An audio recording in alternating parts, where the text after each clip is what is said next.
भारतीय परंपरेत पौराणिक काळापासून अनेक प्रकारचे धार्मिक सण व उत्सव साजरे केले जातात व हे उत्सव आपल्यासोबत अनेक प्रमाणांना घेऊन येतात, कारण हिंदू संस्कृतीचा पाया म्हणजेच सण व उत्सव हे होय. सण आनंदांची उधळण करत येतात व मनामनांमध्ये नवीन उत्साह संचार घडवून आणतात. याच सणांच्या शृंखलेमध्ये गुढीपाडवा हा सण चैत्र शुद्ध प्रतिपदा अर्थात हिंदू पंचांगानुसार सर्वप्रथम येणारा सण होय. या सणांमागे अनेक धार्मिक पौराणिक कथा आहेत. ब्रह्माद्वारे याच दिवशी पृथ्वीची निर्मिती झाली आहे असे मानले जाते व सूर्योदयासोबतच सृष्टीची संरचना सुरू झाली व म्हणून या दिवशीपासून प्रतिपदा तिथी सुरू होऊन सर्वोत्तम मानले गेले. संवत्सर पंचांगानुसार या दिवशी नवीन वर्षारंभ होतो. आजपासून घटस्थापना करून वासंतिक नवरात्रोत्सव सुरू होतो व देवीच्या नवरूपांची उपासना करतात.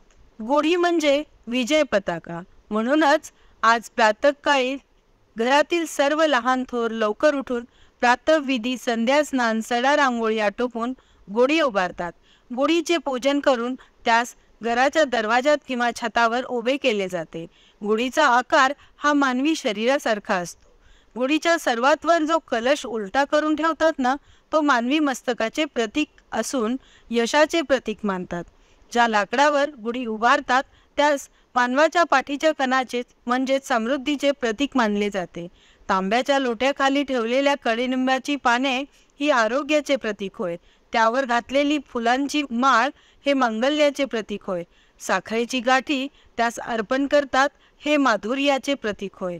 त्यावर नेसवलेली जरीची साडी वैभवाचे प्रतीक होय व जे श्रीफळ अर्पण करतात ते सिद्धीचे प्रतीक.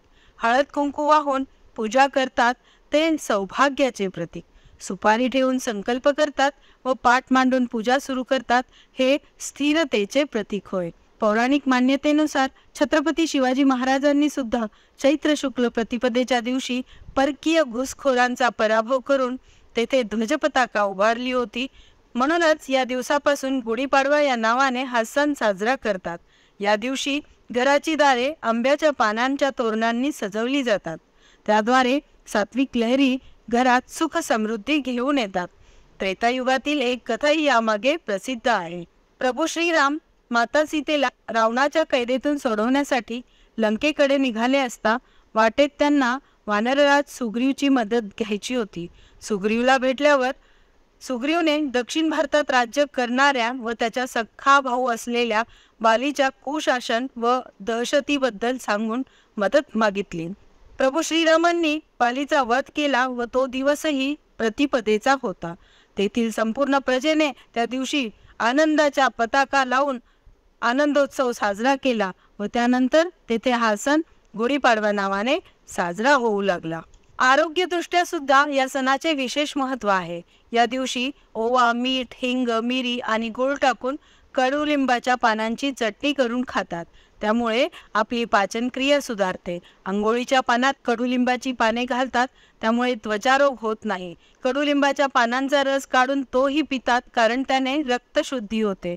शालिवाहन शकांची निर्मिती याच दिवशी झाली. त्यामागील कथा अशी आहे की शालिवाहन नावाच्या कुंभाराच्या मुलाने शकांचा पराभव करण्यासाठी 6000 मातीच्या सैनिकांचे पुतळे तयार करून त्यात प्राण घालून त्यांच्या सहाय्याने शकांचा पराभव केला.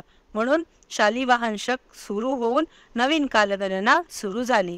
आध्यात्मिक मान्यतेनुसार प्राचीन काळी मानवाने जेव्हा देवाची कल्पना व पूजा करण्यास सुरुवात केली, ती म्हणजे देवीच्या म्हणजेच स्त्रीच्या रूपात. ती स्त्री म्हणजे कोण? ती स्त्री म्हणजे आदिमाता आदिशक्ती पार्वती होय.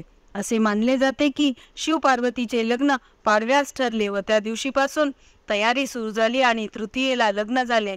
म्हणून पाडव्याच्या दिवशी पार्वतीचे शक्ती रूपाने पूजन करतात. यालाच चैत्र नवरात्र म्हणतात व माहेर वाशिन म्हणून महिनाभर पार्वती माहेरी राहते.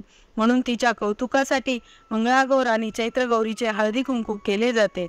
सर्वांना गुढीपाडव्याच्या अनंत शुभेच्छा. गुढीपाडवा याविषयी ॲडव्होकेट कविता मानधने यांचे विचार आपण ऐकलेत. विचारशलका हा कार्यक्रम आकाशवाणीच्या परभणी केंद्रावरून प्रसारित करण्यात आला.